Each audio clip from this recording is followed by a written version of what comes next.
Okay, so I got sidetracked from doing landscaping and got caught up in this project. It was a ton of fun to build this. It's not quite complete yet. It still needs painting and there's a few details left to finish. But we had a ton of fun doing this, but man, did this take a lot of time. So a couple things that I want to note is if I had to do it over again building this child's playhouse, I would know 10 things that I would do differently to make the process go faster, be easier. But doing it now, I won't say for the first time because I've done a lot of carpentry work, but a lot of custom stuff. So a lot of things that I end up getting myself involved with are inevitably kind of for the first time. So you're sort of figuring out things on the go. And I will say, to do this, I had absolutely zero plans. I didn't plan it out. I didn't think it out. And I'm not saying that's a good thing or that's something to be admired. I just sort of started building and then kept on building. But I will tell you how the project originated. It started off to be an extension for this zip line. The thought was this zip line that travels about 130 feet down to the other end. Well, let me back up just a little bit even before that. Really how this started was there was a playset in the middle of this yard, and that playset had gotten old and some of the wood had started rotting.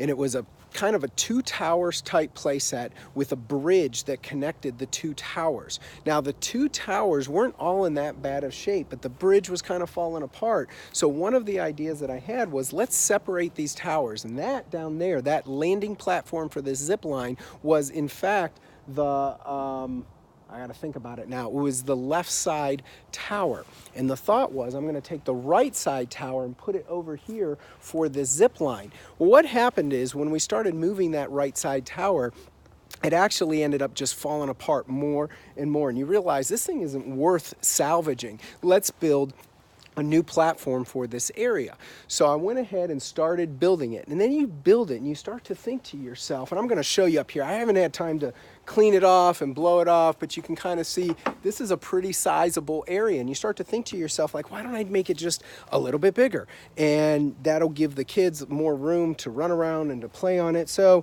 you get a little carried away with it.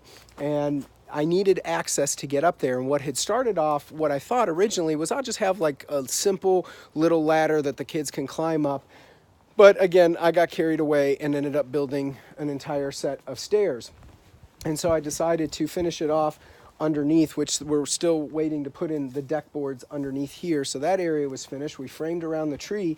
And then the kids came out and said, what about doing a tree house? Well, we can't do a tree house for a variety of reasons in this neighborhood, in this community. But I thought, well, a playhouse is certainly possible wrapped around a tree. So that tree right there is actually coming right out of the center of the playhouse. So let me show you inside what that looks like.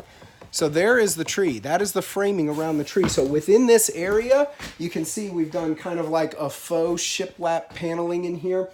It's not real shiplap. In fact, this is 1/4 inch plywood. It's again, this is unpainted. I mean, tools are still sitting out here. It's and it still needs a floor, but it's designed to look like shiplap. The tree comes right through the center of this, and it's waterproofed on the inside. So we used a waterproof tar coating. All the joints are completely sealed. So as it rains in through, I really got to show you what this looks like in from the outside. So as rain comes through, it's designed to go right down the center and around the tree, similar to this, except within the house. So here's the roof, and there's the tree coming right out of the roof. But all that water, that hole is cut considerably smaller than what it is on the inside. So that water, I mean, this is completely waterproof on the inside of there. And some of you might be looking and asking like, well, gosh, is there enough sunlight for the tree and will it survive being that disconnected from its roots, only getting sun up here and nothing down to the roots?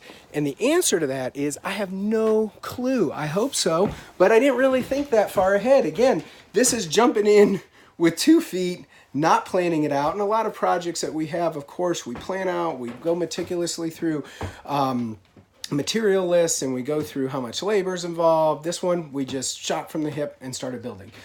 Don't recommend it, but it still turned out to be a fun project. Now, what we got going on here is we're going to have these wood floors. So I've got really leftover wood floor from the inside of the house, 12-inch wide engineered wood floor, and it was just sitting in our house, extra and left over, and I thought, man, this is going to look really, really cool if we put this down here. So as soon as the interior of this playhouse gets painted, we're going to go and put these wood floors down.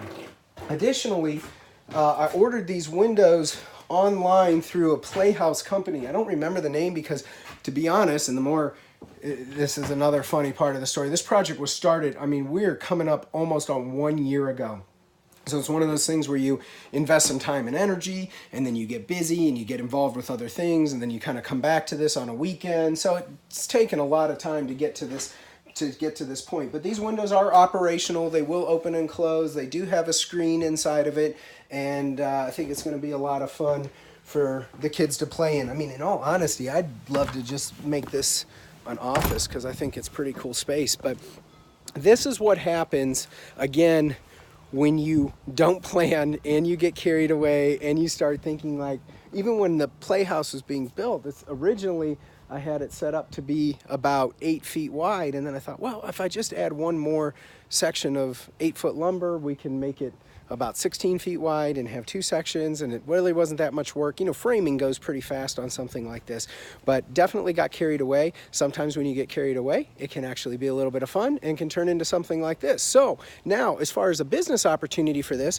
I can tell you this: if you're a homeowner watching this and you want one of these built in your backyard, call me, because I've already made all the mistakes building this one here. So I know exactly what to do, and I will say this one turned out really, really nicely. You know, you kind of hold your breath during those first few heavy rainstorms, waiting to see, like, what's leaking and is everything sealed up. And this place is just operating like a champ. It's completely dry on the inside. We've sat out here during a rainstorm, and it's a ton of fun to hear the water hitting the roof and just understand that this is a structure that you built with your own 2 hands, and watching the kids come down on the zip line and seeing how much fun that they're having.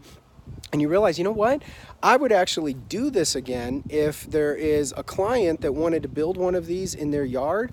I would actually do this again because it is a lot of fun. A lot of work, a lot of planning, but totally a lot of fun. So if you're thinking about doing something like this, be brave. Go ahead, get the tools out. And sometimes it is about just getting started. It's not everything in life, even though we talk a lot about having plans and having goals and having written, you know, strategies to get from A to B. Sometimes you just got to jump in and do it, because the fun of that and the learning experience of that is priceless. And chances are that's how a lot of us, myself included, when I started my landscaping company, I just jumped in. I'm telling you, I didn't plan out. I mean, I kind of knew it was going to be a landscaping company. I had a few plans made, but if I had known then what I know now, I probably would not have started. It was because of somewhat ignorance and my own not being naive on my own end that got me into the business that I'm in. So this sort of reconnected me with the roots